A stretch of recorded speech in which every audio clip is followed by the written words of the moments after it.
Hi all, അസ്സലാമലൈക്കും. Welcome back to Silna's kitchen. ഇന്നത്തെ recipe ഉരുളക്കിഴങ്ങും റവയും കൊണ്ട് ഒരു കിടിലൻ ടേസ്റ്റി ആയിട്ടുള്ള അടിപൊളിയായിട്ടുള്ള ഒരു പലഹാരത്തിൻ്റെ റെസിപ്പിയാണ്. നല്ല ക്രിസ്പി ആയിട്ട് മൊരുമൊരാന്നിരിക്കുന്ന ഒരു കിടിലൻ ടേസ്റ്റി ആയിട്ടുള്ള സ്നാക്സ് ആണ്.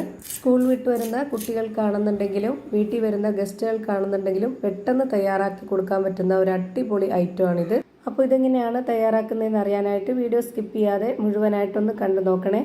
റെസിപ്പിയിലോട്ട് കിടക്കുന്നതിന് മുമ്പായി സിൽനാസ് കിച്ചൺ ചാനൽ ആദ്യമായിട്ട് കാണുന്നവരാണെങ്കിൽ പ്ലീസ് ഒന്ന് സബ്സ്ക്രൈബ് ചെയ്തേക്കണേ.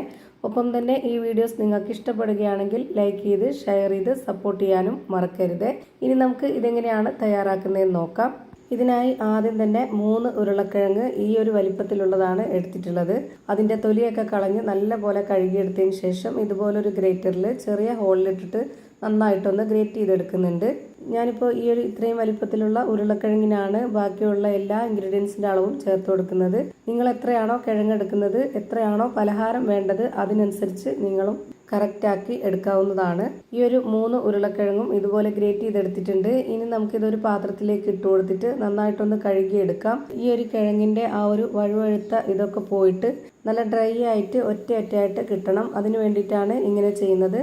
അങ്ങനെ 3 പ്രാവശ്യമായിട്ട് ഞാനിവിടെ വെള്ളം മാറ്റി ഒരു അരിപ്പിലേക്ക് ഇട്ട് കൊടുത്തിട്ട് വെള്ളമെല്ലാം ഊറ്റിക്കളഞ്ഞതിന് ശേഷമാണ് ഞാനിപ്പോൾ ഇതുപോലെ ഒരു പാത്രത്തിലേക്ക് ഇട്ട് കൊടുക്കുന്നത്. ഇപ്പോൾ ഇതാ ആ ഒരു വഴുവഴുത്ത വെള്ളമൊക്കെ പോയിട്ട് നല്ല ഒറ്റയായിട്ട് കിട്ടിയിട്ടുണ്ട് ഈ ഒരു ഉരുളക്കിഴങ്ങ്. ഇനി ഇതിവിടെ ഇരിക്കട്ടെ. ഇനി അടുത്തതായിട്ട് സ്റ്റവിലേക്ക് ഒരു പാൻ വെച്ച് കൊടുത്ത് കുറച്ച് എണ്ണ ഒഴിച്ചു കൊടുക്കുന്നുണ്ട്. എണ്ണ നല്ല പോലെ ചൂടായിട്ട് വരുമ്പം ചെറിയ ജീരകം ഒരു നുള്ള് ഇട്ട് കൊടുക്കാം. അതൊന്ന് നന്നായിട്ട് ചൂടായിട്ട് വരുമ്പോൾ ഇതിലേക്ക് വെളുത്തുള്ളി ഇഞ്ചി ചതച്ചതാണ് 1/4 സ്പൂൺ അളവിൽ ഇട്ട് കൊടുക്കുന്നത്. പിന്നെ ഒരു 1/4 ഭാഗം സബോള ചെറുതായിട്ട് കട്ട് ചെയ്തിട്ടുള്ളതും കൂടെ ഇട്ട് കൊടുക്കാം. പിന്നെ ഇതിലേക്ക് ഒരു നുള്ള് മഞ്ഞൾപ്പൊടി, ഒരുപാട് ഇട്ട് കൊടുക്കേണ്ട, വളരെ കുറച്ച് മഞ്ഞൾപ്പൊടി ഇട്ട് കൊടുത്തു. പിന്നെ ഒരു നുള്ള് ഗരം മസാലപ്പൊടി ഇട്ട് കൊടുത്തു. ഇനി ഇതൊന്ന് ഇളക്കി കൊടുക്കുന്നുണ്ട്. ഇത് എണ്ണയിലൊന്ന് ചെറുതായിട്ട് മൂത്ത് വരുന്ന സമയത്ത് ഇനി ഇതിലേക്ക് നമ്മൾ ഗ്രേറ്റ് ചെയ്ത് വെച്ചിട്ടുള്ള ആ ഒരു ഉരുളക്കിഴങ്ങ് ഇട്ട് കൊടുക്കുകയാണ്.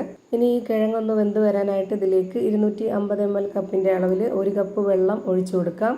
എന്നിട്ട് ഇതിലേക്ക് ആവശ്യത്തിനുള്ള ഉപ്പിട്ട് കൊടുത്തതിന് ശേഷം ഇത് നല്ല പോലെ ഒന്ന് ഇളക്കി യോജിപ്പിച്ച് കൊടുക്കുന്നുണ്ട്. ഇനി ഇതൊന്ന് വെന്ത് വരാനായിട്ട് ഒരു 2 മിനിറ്റ് നേരം ഇതൊന്ന് അടച്ചു വെച്ച് വേവിച്ചെടുക്കാം. പെട്ടെന്ന് തന്നെ വെന്ത് കിട്ടും. കാര്യം ഇത് അത്രയും നൈസായിട്ടാണ് നമ്മൾ ഗ്രേറ്റ് ചെയ്തെടുത്തിട്ടുള്ളത്. 2 മിനിറ്റ് നേരം കഴിയുമ്പോഴേക്ക് ഇത് നല്ലപോലെ വെന്ത് കിട്ടിയിട്ടുണ്ടാവും. പിന്നെ ഇതിലേക്ക് ഇട്ട് കൊടുക്കുന്നത് 250 ml കപ്പിൻ്റെ അളവിൽ 1 കപ്പ് വറുത്ത റവയാണ്. ഇതിലേക്ക് വറുത്ത റവ തന്നെ എടുക്കാൻ വേണ്ടി നോക്കുക, എന്നാലേ ഉദ്ദേശിച്ച ആ ഒരു പരുവത്തിൽ കിട്ടുള്ളൂ. ഈ റവ ഇട്ട് കൊടുക്കാൻ നേരമായപ്പോൾ ലോ ഫ്ലെയിമിലാണ് ഞാൻ ഇട്ട് കൊടുത്തിട്ടുള്ളത്. ഇനി അങ്ങോട്ട് ലോ ഫ്ലെയിമിൽ ഇട്ട് കൊടുത്തിട്ട് ഇതുപോലെ നന്നായിട്ടൊന്ന് മിക്സ് ചെയ്ത് കൊടുക്കാം. ഇനി ഇതിലേക്ക് വേറെ വെള്ളമൊന്നും ഒഴിച്ചു കൊടുക്കേണ്ട ആവശ്യമില്ല. ഇത് തന്നെയാണ് ഇതിൻ്റെ കറക്റ്റായിട്ടുള്ള പരുവം. ഇനി ഇതിലേക്ക് 2 പച്ചമുളകും അതുപോലെ കുറച്ച് കറിവേപ്പിലയും നല്ല പൊടിയായിട്ട് അരിഞ്ഞെടുത്തിട്ട് അതുകൂടെ ഇതിലേക്ക് ഇട്ട് കൊടുത്തിട്ട് ഇളക്കി കൊടുക്കുന്നുണ്ട്. മല്ലിയിലയുടെ ഫ്ലേവർ ഇഷ്ടമുള്ളവർക്ക് അതുകൂടി ചേർത്ത് കൊടുക്കാവുന്നതാണ്. ഇനി ഇത് രണ്ടും കൂടെ ഇട്ട് കൊടുത്തതിന് ശേഷം ഒന്നുകൂടി ഇളക്കി യോജിപ്പിച്ച് കൊടുക്കാം. ഇപ്പോഴും ഞാനിത് ലോ ഫ്ലെയിമിൽ തന്നെയാണ് വെച്ച് കൊടുത്തിട്ടുള്ളത്. ഈ ഒരു ഫ്ലെയിമിൽ തന്നെ വെച്ച് കൊടുത്തിട്ട് ഒരു 2 മിനിറ്റ് നേരം കൂടി ഈ ഒരു റവ വെന്ത് കിട്ടാനായിട്ട് അടച്ചു വെച്ച് കൊടുക്കുക. ഒരു 2 മിനിറ്റ് ആകുമ്പോഴേക്ക് നമ്മുടെ കിഴങ്ങ് കൊണ്ടുള്ള ഒരു ഉപ്മാവ് നമുക്ക് റെഡിയായി കിട്ടും. ഈ ഒരു രീതിയിൽ നമുക്ക് ബ്രേക്ക്ഫാസ്റ്റ് ആയിട്ടോ സ്നാക്സ് ആയിട്ടോ ഒക്കെ നമുക്ക് ഏത് സമയത്ത് വേണമെങ്കിലും കറികൾ ഒഴിച്ചിട്ടോ കറികളില്ലാതെയോ ഒക്കെ കഴിക്കാൻ പറ്റും. ഇനി ഞാനിപ്പോൾ അങ്ങനെയല്ല ചെയ്തെടുക്കുന്നത്. ഞാനിപ്പോൾ ഇതൊരു സ്നാക്സ് ആക്കിയിട്ടാണ് എടുക്കുന്നത്. അതിന് വേണ്ടിയിട്ടാണ് ഇനി ഇങ്ങനെ ചെയ്യുന്നത്. ഈ മാവിൻ്റെ ഒരു പകുതി ചൂടാറിയതിന് ശേഷം കൈകൊണ്ടൊക്കെ തൊട്ടാൽ ഒരു കുഴപ്പമില്ലാത്ത ആ ഒരു പരുവത്തിൽ നമ്മൾ എടുത്തിട്ട് ഇതുപോലെ നന്നായിട്ടൊന്ന് കുഴച്ചിട്ടെടുക്കാം. ഇനി ഈ മാവിനെ 2 ആക്കി എടുക്കുന്നുണ്ട്. 2 ആക്കി എടുത്തതിന് ശേഷം നമ്മൾ ഇതുപോലെ ഷേപ്പാക്കി എടുക്കുക. ഇതുപോലെ ബോൾ ഷേപ്പിലാക്കി എടുക്കണം. എന്നിട്ട് ഒരു ബോർഡിലോ അല്ലാന്നുണ്ടെങ്കിൽ നമ്മുടെ സാധാരണ കൗണ്ടർ ടോപ്പിലോ കുറച്ച് ഓയിൽ ഒഴിച്ചു കൊടുത്തിട്ട് ഇതുപോലെ മൊത്തത്തിലൊന്ന് സ്പ്രെഡാക്കി കൊടുത്തതിന് ശേഷം അതിൽ നിന്നൊരു മാവെടുത്ത് ഇതിലേക്ക് വെച്ച് കൊടുത്തതിന് ശേഷം ഇതുപോലെ ഒന്ന് പരത്തി കൊടുക്കുക. ഒരുപാടങ്ങ് നൈസായിട്ട് പരത്തിയെടുക്കരുത്, കുറച്ച് കട്ടിയായിട്ട് തന്നെ പരത്തിയെടുക്കണം. ഈ ഒരു പരുവത്തിൽ പരത്തിയെടുത്തതിന് ശേഷം ഇതിൻ്റെ 4 സൈഡും ഇതുപോലെ ഒന്ന് കട്ട് ചെയ്ത് കൊടുക്കുന്നുണ്ട്. എല്ലാം ഒരേപോലെ കിട്ടാനാണ്. എന്നിട്ട് നമുക്ക് ഇഷ്ടമുള്ള വലിപ്പത്തിൽ ഷേപ്പിലൊക്കെ ഇത് കട്ട് ചെയ്തെടുക്കാവുന്നതാണ്. ഞാനിപ്പോൾ ഇത് ഈ ഒരു പരുവത്തിൽ ഈ വലിപ്പത്തിലാണ് കട്ട് ചെയ്തെടുക്കുന്നത്. ഇത് കണ്ടുകൊണ്ടിരിക്കുമ്പോൾ തന്നെ സിൽനാസ് കിച്ചൺ ചാനൽ ആദ്യമായിട്ട് കാണുന്നവരാണെങ്കിലും ഇതുവരെയും കണ്ട് സബ്സ്ക്രൈബ് ചെയ്യാത്തവരും പ്ലീസ് ഒന്ന് സബ്സ്ക്രൈബ് ചെയ്തേക്കണേ.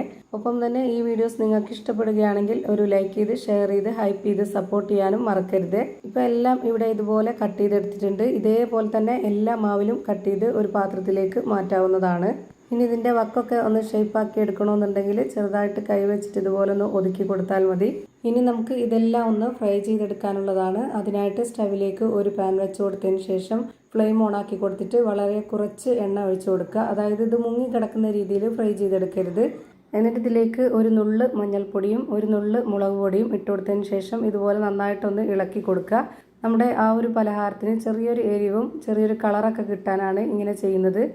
ഇനി ഇതെല്ലാം ഓരോന്നോരോന്നായി ഇട്ട് കൊടുത്തതിന് ശേഷം ഒരു ഭാഗം 1-2 മിനിറ്റ് ഒന്ന് വേവിച്ചെടുക്കണം. ഹൈ ഫ്ലെയിമിൽ വെച്ച് കൊടുക്കരുത്, അപ്പോൾ ഇത് പെട്ടെന്ന് കരിഞ്ഞു പോകും. ഒരു മീഡിയം ഫ്ലെയിമിൽ ഇട്ട് കൊടുത്തതിന് ശേഷം മാത്രം ഇത് വേവിച്ചെടുക്കുക.